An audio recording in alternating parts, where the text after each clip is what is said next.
Your tongue is not capable of pushing down your larynx, and that's a fact.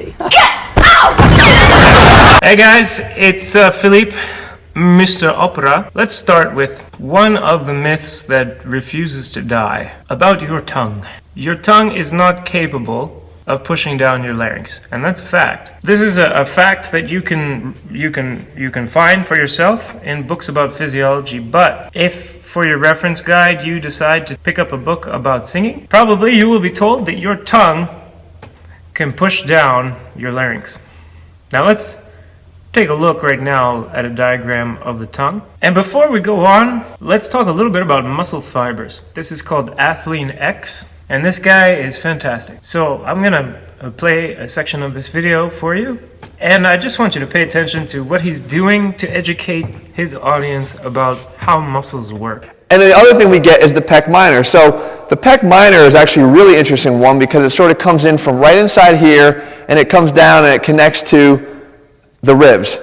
Now what that would do, you can see if this got tight and I were to pull this down, it's gonna pull the shoulder forward around this way. It's going to pull it down and it's going to tilt it this way. It's going to bring it from here to here, okay? So all this stuff is obviously horrible if you have a problem with your rounded shoulders. So we can actually address both of those. So why don't we take a look at this diagram of the tongue now? And we're going to highlight the fibers that we think are capable of bringing the tongue in a collision course with the larynx, overcoming the stability of the larynx that's provided by the muscles of the throat, keeping the larynx in that position despite it wanting to come up, and at the same time articulating vowels.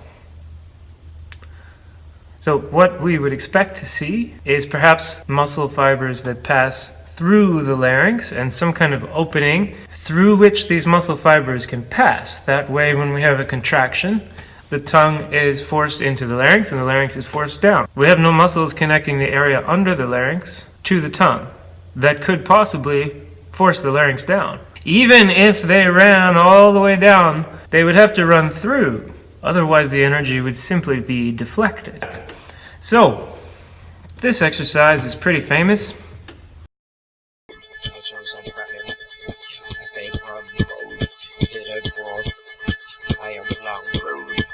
And that's a number 2 pencil. Well, you can use any kind of pencil actually. I like the number 2, kind of like the ones used in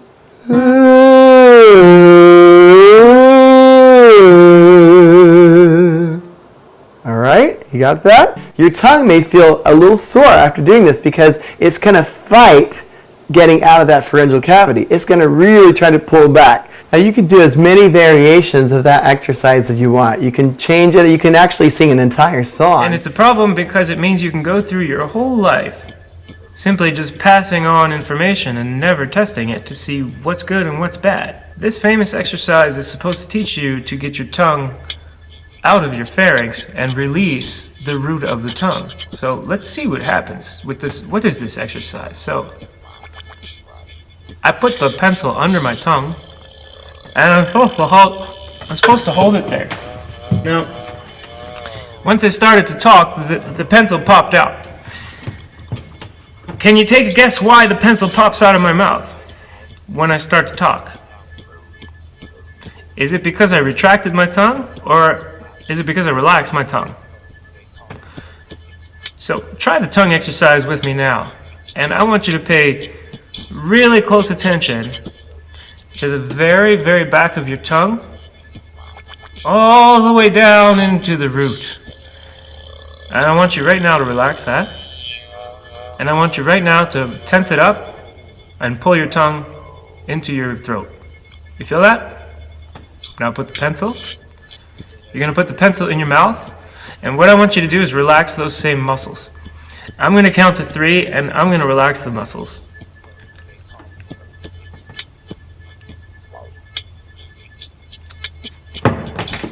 Okay, let's try it one more time.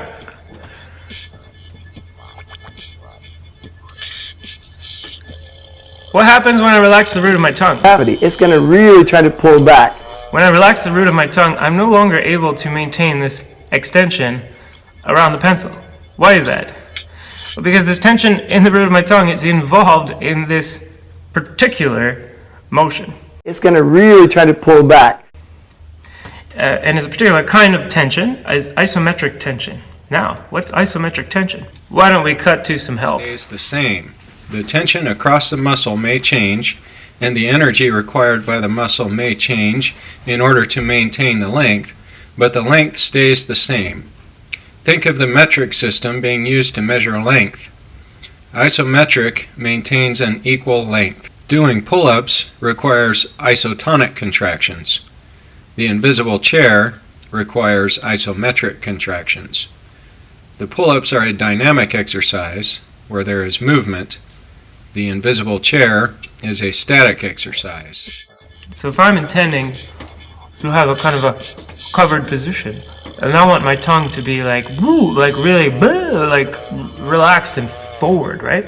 Well, what happens if I've trained my tongue to be very, very strong at retraction when it's stretched out? I'm gonna, as soon as I'm not thinking about it, it's gonna pull back on me. And even if I manage to just equally tense up the whole tongue, these strong muscles that I've now trained to work in a more stretched out state are going to win. And that's why this exercise led to a very, very strong feeling that people say constriction, I wish they wouldn't, of choking. Tongue tension is something I've suffered with myself and something I see a lot of with new students. And the people who use this exercise are almost always spending a lot of time on this tongue tension. Tongue tension is something I've suffered with myself and something I see a lot of with new students. They will swear to you that this helps. But then they're always dealing with tongue tension and always dealing with jaw tension. It's like they never get past this stage. Tongue tension is something I've suffered with myself and something I see a lot of with new students. And it's okay if you're like revisiting it, but for it to be a mystery your whole life it's not great. So I want to suggest instead, if you wanted to strengthen bringing your tongue out of your mouth, let's just apply regular exercise theory. So we're going to apply training specificity. And what that means is that when we want to train a specific movement, the exercise we do should be close to that movement. And so when we sing, actually we're not doing anything like this. It's simply not it's not a movement we do, unless we're doing like a haka, a traditional Maori dance, and kind of thing. We're just simply not doing this. So you would put this away completely. If you thought that the problem was your tongue isn't strong enough at doing this, which you could test by doing, if you have no problem doing this, then the problem isn't the strength of your tongue or the coordination of your tongue getting out. But if you did want to strengthen this motion, then what you would have to do is somehow resist that motion. So you provide something that's trying to keep you from doing it, right? And you do it anyway. And that's difficult. And the muscles get stronger as a result. They respond to the training. Your tongue may feel a little sore after doing this because it's going to fight getting out of that pharyngeal cavity. It's going to really try to pull back. Now you can do as many variations of that exercise as you want. You can change it. You can actually sing an entire song with a pencil underneath your tongue. I love that exercise. It really frees up the tongue like nothing. This is making it easier to hold my tongue out of my mouth. And it's strengthening the muscles that retract my tongue. That doesn't make any sense. Except I've noticed that the people who use this also tend to use the back of the mouth a lot with their tongue and call this the front of the mouth. It's very interesting that if you're told that this is supposed to get your tongue out of your mouth and then you get better at singing, that means, of course, like now your tongue must be out of your mouth, right? Because you got better at singing, and your teacher said having your tongue forward would make you better at singing. Makes sense. The thing is, I've been at this 20 years, and I've noticed that there definitely are two ways to skin this cat. For sure, at least two ways to skin this cat. And some styles of classical singing use more tongue retraction than others. So regardless of what your teacher's saying, if you want to retract your tongue more into your pharynx, use this exercise. So how would I suggest training your tongue instead? I highly recommend ventriloquism exercises.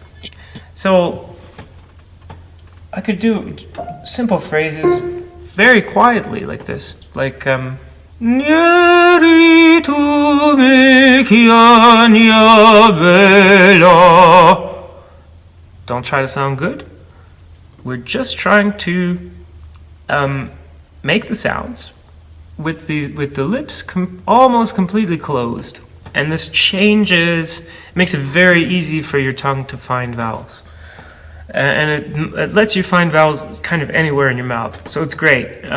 You just have to understand that this doesn't, your vocal tract will not work this way once your mouth is open. So, and you can make some actually pretty strong sounds this way. Let's. You're nobody to me. Yeah. You're nobody to me.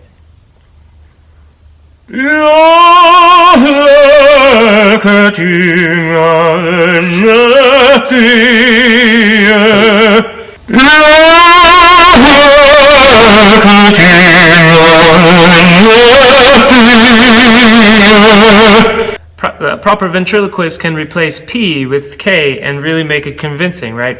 And I can't do that. But I can make all the vowels. I can make all the vowels very, very, very clearly. This starts to teach you just the basics of how to move your tongue precisely. And the next part is to understand that when your tongue comes more forward, it can't go as high. So we see in the back here, the range of motion up and down is quite a bit. And as we move towards the front, we're actually coming down the slope, and the range of motion here is going to be much less because we're all stretched out. So you can just simply do exercises where you work on bringing your tongue up between your molars and then down. Up and back, down and forward. Up and back, down and forward. When you want to emphasize retraction of the tongue, which it's going to depend on your style of classical singing. In my style, you're going to be doing this a lot in the lower range, in the chest range. That's up to you. Really, it's your choice what you want to do. What I want to do is make sure that you know what you're doing and that you're not trying to convince me that you're doing something else. So it's not about telling you what to do. It's about being precise about describing what you are doing and what you could do or what you can do. So when you want your tongue to go back, first bring it forward and down.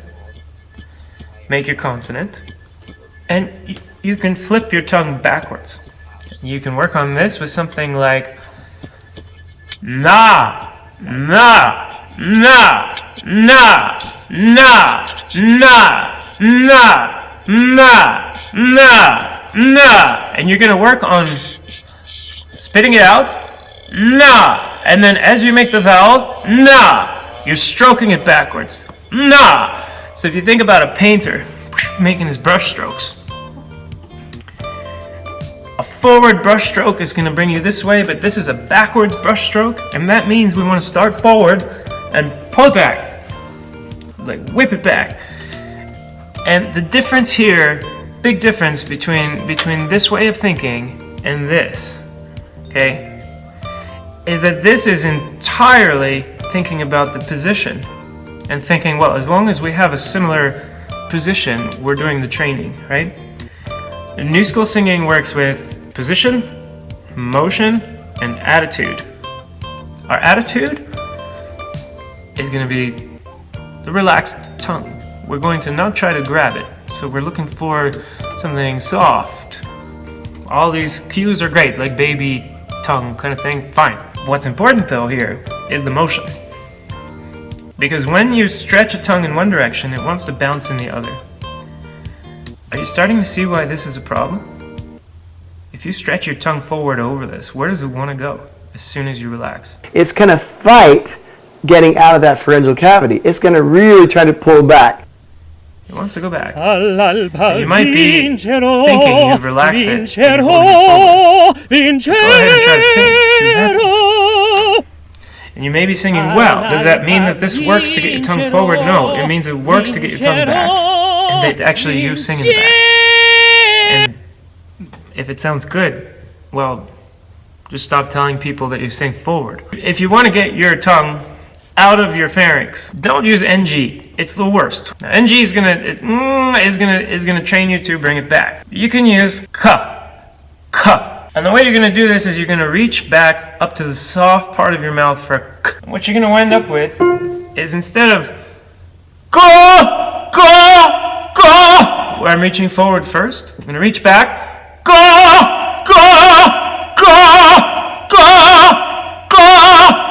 Hope you can see. It starts out back there and it goes, it comes out. If I make ooh,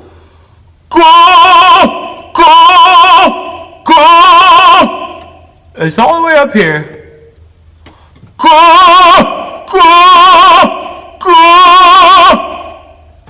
If I let it go back, it's a different kind of sound. It's still usable and a lot of people use it. And we also have this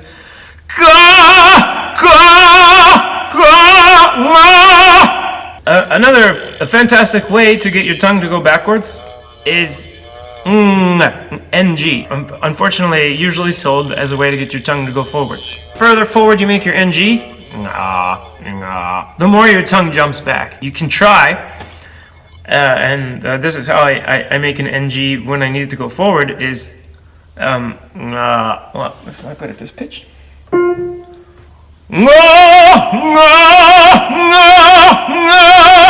Is I try to kind of hack the consonant. So I reach back, and I go, I try to go forward, stroking forward during the consonant. But it's a little bit of an unnatural way to make NG. So that's not ideal, but when I'm singing low, it's fantastic.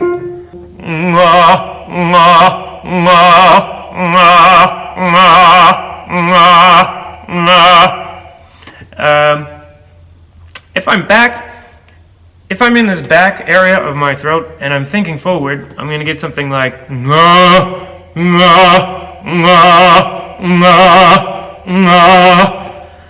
which doesn't carry well in the theater. Straight into my phone like this, you probably won't hear a volume difference in any of these examples, but they vary a lot as far as how well they carry.